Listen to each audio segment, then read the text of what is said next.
ಸಂತ್ರಸ್ತರು ಘಟಪ್ರಭಾ ನದಿಯಿಂದ ಆಗ್ತಕ್ಕಂಥ ಪ್ರವಾಹ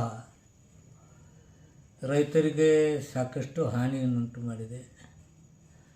ಇದು ಬಹಳ ವರ್ಷಗಳಿಂದ ಹಾನಿ ಆಗ್ತಾನೇ ಇದೆ.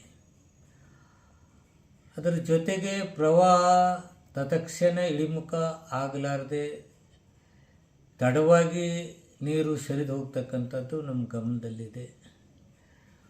ಅದಕ್ಕೆ ವೈಜ್ಞಾನಿಕ ಸಮೀಕ್ಷೆಗೆ ಈಗಾಗಲೇ ಆದೇಶ ಮಾಡಿದ್ದೇವೆ.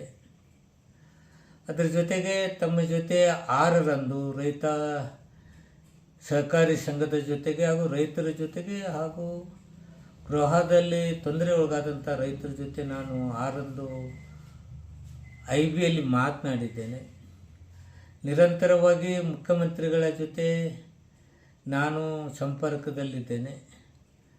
9ನೇ ತಾರೀಕಿನವರೆಗೆ ಅವರು ಒಂದು ಕಾರ್ಯಕ್ರಮದಲ್ಲಿ ಬಿಜಿ ಇರೋದರಿಂದ ನಾನು ಮುಖ್ಯಮಂತ್ರಿಗಳ ಜೊತೆ ಮಾತನಾಡಿ ಅದಕ್ಕೇನು ಪರಿಹಾರ ಮಾಡಲಿಕ್ಕೆ ಏನು ಅಂತಕ್ಕಂಥದ್ದು ನನ್ನ ಪ್ರಯತ್ನ ನಾನು ಮಾಡ್ತೇನೆ. ಅದರ ಜೊತೆಗೆ ಈಗ NDRF ಹಾಗೂ SDRFದಲ್ಲಿ ಬರ್ತಕ್ಕಂಥ ಹಣ, ಕೇಂದ್ರ ಹಾಗೂ ರಾಜ್ಯ ಸರ್ಕಾರದಿಂದ ದೊರೆಯಬೇಕಾದ ಹಣ ಭಾರಿ ತುಂಬ ಕಡಿಮೆ ಇದೆ. ಕೇಂದ್ರ ಸರ್ಕಾರಕ್ಕೆ ಒತ್ತಾಯ ಮಾಡೋದ್ರ ಜೊತೆಗೆ ರಾಜ್ಯ ಸರ್ಕಾರ ಜೊತೆ ಹೆಚ್ಚಿಗೆ ಹಣ ಕೊಡಬೇಕು ಅಂತಕ್ಕಂಥದ್ದು.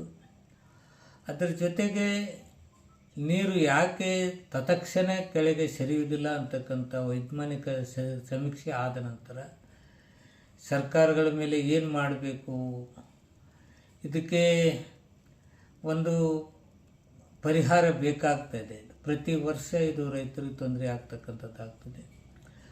ಆ ದಿಶೆಯಲ್ಲಿ ಮುಖ್ಯಮಂತ್ರಿಗಳ ಜೊತೆ ನಾನು ಮಾತನಾಡ್ತೇನೆ. ರೈತರಿಗೆ ನಾನು ಮನವಿ ಮಾಡ್ಕೋತೇನೆ, ಸರ್ಕಾರದೊಂದಿಗೆ ಸಹಕರಿಸಬೇಕಂತ ತಮ್ಮಲ್ಲಿ ವಿನಂತಿ ಮಾಡ್ತೀನಿ.